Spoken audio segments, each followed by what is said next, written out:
Imagine this for a second. You go to your doctor, and before they write you a prescription, they pull out a star chart. Sounds a little out there, right? Well, for the ancient Babylonians, that was just good medicine. Today, we're going to dive into the really fascinating world of healing, a world where science and spirituality weren't just connected, they were pretty much the same thing. So you hear about demons and omens and astrology.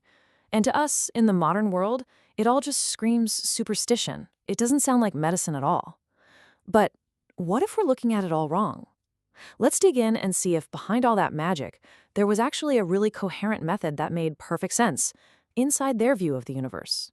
To even begin to understand their medicine, we first have to wrap our heads around their universe. And let me tell you, it was a profoundly different place than the one we think we live in today. Okay, so here's the absolute key difference. They didn't put reality into all these neat little boxes like we do. For a Babylonian, a sick body wasn't just some biological problem. Nope. It was directly plugged into the will of the gods, the position of the planets, and what was going on in the spirit world. It was all one single interconnected system. And that worldview changes everything. Getting sick wasn't just random bad luck, you see. It was a message. In a universe that was just packed with intention, a fever or a strange pain was a sign that something was off, that the balance was broken somewhere between the heavens, the earth, and the spirits. So the healer's first job wasn't to treat the symptom, it was to read the sign. So, if getting sick is a message, how do you read it? Well, that brings us to how they diagnosed people.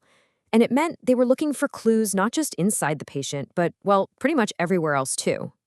Their whole diagnostic process was basically a two-part investigation. On one hand, they would carefully examine the body for physical symptoms, the visible signs of what was wrong. But that was only half the equation. The other half, which was just as important, was to investigate the invisible world, to find out what supernatural force was really pulling the strings. And these invisible causes usually fell into a few main categories. Now, a demonic attack didn't always mean some monster with horns. It could just be a harmful, unseen force causing bad luck or illness. A sickness could also be a direct message from an angry god, a warning written in the stars, or something revealed in a dream or strange omen. And we have to be really clear about their astrology.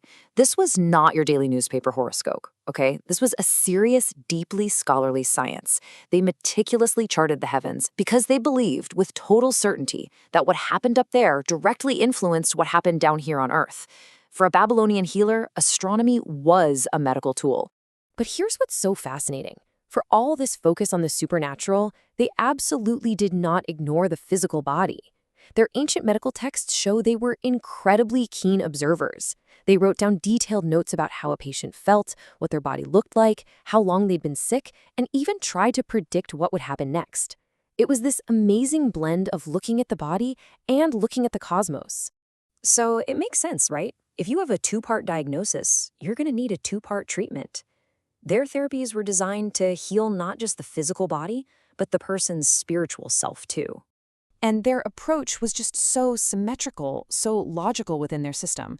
For the visible sickness, the actual physical symptoms, they used physical remedies, herbs, poultices, bandages, things you could see and touch. But for the invisible sickness, the spiritual root cause, they used spiritual tools, like incantations and rituals designed to drive away those unseen forces they believed were causing all the trouble. I mean, this meant that the ancient healer was so much more than what we think of as a doctor. They had to be a skilled observer, a spiritual interpreter, a pharmacist, and a ritual specialist, all rolled into one. Their job wasn't just to fix a broken part, it was to restore the cosmic balance for the entire person. So how are we supposed to look back at all of this from where we're sitting today? It's really easy to just dismiss it all as primitive. But of course, the reality is a whole lot more complicated than that. So what is the final verdict here? Was this ancient medicine a success or just a total failure? Well, the truth, as it usually is somewhere in between. It had some very real strengths, but also some really profound limitations. On the one hand, this system gave people who were suffering focused attention and genuine care. It pushed healers to be really sharp observers. And maybe most importantly, it addressed the psychological side of being sick, all the fear and anxiety, which is something even modern medicine can sometimes forget. But on the other hand, their basic ideas about what caused disease were, well, they were wrong. Without knowing about germs or viruses, a lot of their treatments were just never going to work against the true root of the illness. And this, right here, is probably the most important thing to take away. We shouldn't look back and think they were foolish. They weren't rejecting science. They were building the most complete system of knowledge they possibly could within their worldview. These were intelligent people working inside a framework of reality that's just completely different from our own. And that leads to a really powerful idea, doesn't it? That figuring out the world, especially something as complex as the human body, is a slow, gradual, step-by-step process. People can get some things right and some things wrong, all at the same time. That's just how learning works. Which kind of leaves us with one last provocative question to chew on. The Babylonians blamed demons for sickness because they couldn't see bacteria. So, what are we blind to today? What are the flawed assumptions shaping our own modern medicine that future generations will look back on and see as our demons?